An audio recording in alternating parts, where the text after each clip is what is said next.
পুলিশের ময়মনসিংহ রেঞ্জের উপমহাপরিদর্শকের ডিআইজি কার্যালয়ে বৈষম্যবিরোধী ছাত্র আন্দোলন নেতা পরিচয় একদল তরুণের হাঙ্গামার একটি ভিডিও সামাজিক যোগাযোগ মাধ্যমে ছড়িয়ে পড়েছে।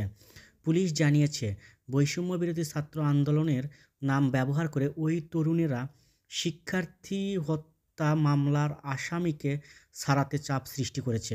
তারা ডিআইজি অফিস ছাড়াও বিআরটিসি অফিসসহ বিভিন্ন সরকারি দপ্তরে অতৎপরতা চালিয়েছিলেন।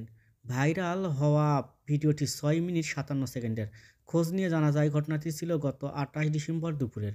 ভিডিওতে দেখা যায়, একদল তরুণ স্লোগান দিতে থাকে, জালো রে জালো, আগুন জালো, রক্তের বন্যায় ভেসে যা কন্যায়, আমার সোনার বাংলায় বৈষম্যের ঠাঁই নাই।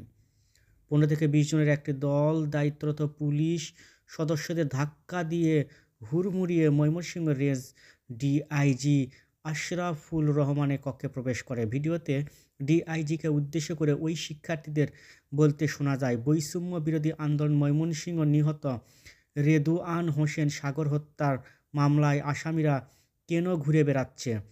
গৌরীপুরে আন্দোলনের পুলিশ গুলি চালালেও কেন তাদের গ্রেপ্তার হয়নি?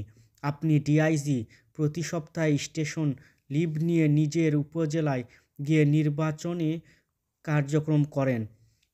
তারাকান্দায় ওসি আওয়ামী লীগের নেতাদের নিয়ে বৈঠক করতেছে, পুলিশ একটি দল সমর্থন করে কাজ করছে। আপনারা পুলিশ এমনভাবে কাজ করছেন, টাকার পেছনে দৌড়াচ্ছেন। আওয়ামী লীগের নেতাদের না ধরে আপনারা ধরতেছেন কারে? জাসদের মতো ছোট দলের লোকদেরকে। এই সময় পুলিশ একজন ভিডিও করতে শুরু করলে কয়েক তরুণ চিৎকার করে বলে, একদম ভিডিও করবেন না। ডিআইজি আশরাফুল রহমানের সঙ্গে ওই শিক্ষার্থীদের বাদানুবাদ হয়। পুলিশ জানায়, 27 ডিসেম্বর রাতে মহানগর জাসদের সভাপতি ও সিটি কর্পোরেশনের সাবেক কাউন্সিলর শফিকুল ইসলাম ওরফে মিন্টুকে আগ্নেয়াস্ত্রসহ সেনাবাহিনীর গ্রেপ্তার করে সদর থানায় হস্তান্তর করে।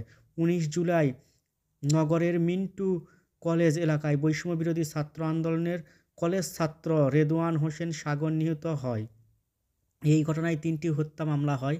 এর মধ্যে গত 8 সেপ্টেম্বর বিএনপির বিভাগীয় সাংগঠনিক সম্পাদক আবুল ওয়াহাব আকন্দের করা মামলায় শফিকুল ইসলাম এজাহারভুক্ত আসামি। ময়মনসিংহ রেঞ্জের ডিআইজি আশরাফুল রহমান বলেন, বৈষম্য বিরোধী ছাত্র আন্দোলনের পরিচয় ব্যবহার করে দলটি এসে গ্রেপ্তার হওয়া সাবেক কাউন্সিল মিন্টুকে ছেড়ে দিতে বলে। সেই সঙ্গে বিগত সময়ে নির্বাচনের অংশ নেওয়ার কোনো কাউন্সিলরকে যেন গ্রেপ্তার না করা হয় সে দাবি জানানো হয়।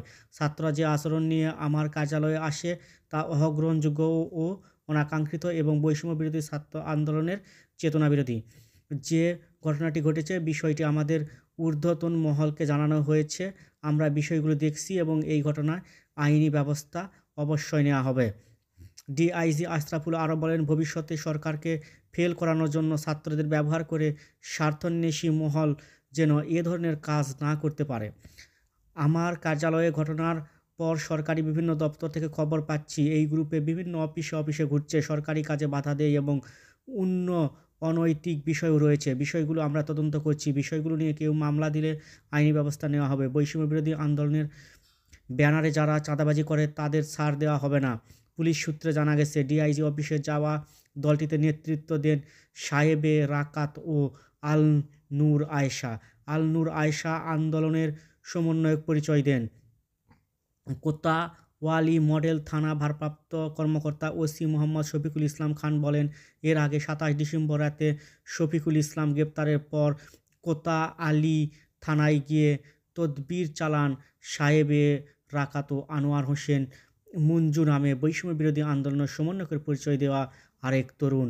এছাড়া ছিলেন ছাত্র শিবিরের কর্মী ও বৈষম্য বিরোধী ছাত্র আন্দোলন ময়মনসিংহের সমন্বয়ক পরিচয় দেওয়া মাহাদি হাসান তারেক, মেহেদি হাসান সিয়াম, ময়মনসিংহের মহানগর ছাত্রলীগের সভাপতি ও বৈষম্য বিরোধী ছাত্র আন্দোলনের কর্মী সাকিব হাসান রিমন, অলি উল্লাহ, মাজহারুল ইসলাম রানা, রাকিবুল ইসলাম সাগর হত্যা মামলার সাক্ষী ও সাবেক কাউন্সিল মিন্টুর নাতি নিহাল প্রমুখ। ডিআইজি কার্যালয়ের হাঙ্গামার জড়িত ব্যক্তিদের নাম উল্লেখ করে ঘটনার পর কোতোয়ালি মডেল থানায় একটি সাধারণ ডায়েরি করা হয় বলে জানিয়েছেন কোতোয়ালি মডেল থানার ওসি। এর আগে 29 সেপ্টেম্বর নগরের চরকালীবাড়ি এলাকায় ময়মনসিংহের বাংলাদেশের সড়ক পরিবহন কর্পোরেশনের বাসের ডিপো ও প্রশিক্ষণ কেন্দ্রে নিমন্ত্রণ নিতে বৈষম্যবিরোধী ছাত্র আন্দোলনের ব্যানারে একটি দল মহড়া দিতে হট্টগোল করে। এই ঘটনায় কোতোয়ালি মডেল থানায় একটি জিডি করা হয়। বিআরটিসির পক্ষ থেকে এমনটি জানিয়েছেন পুলিশ। ময়মনসিংহ সদর উপজেলা নির্বাহী কর্মকর্তা আরিফুল ইসলাম প্রিন্স বলেন, গত 10 অক্টোবর বৈষম্যবিরোধী আন্দোলনের সমন্বয়ক পরিচয় দিয়ে আল নূর আয়শা নামের একজন এসে একজন ঠিকাদারের পক্ষ অনৈতিক চাপ প্রয়োগ করে। পরে বিষয়টি ঊর্ধ্বতন কর্মকর্তাকে জানানো হয়।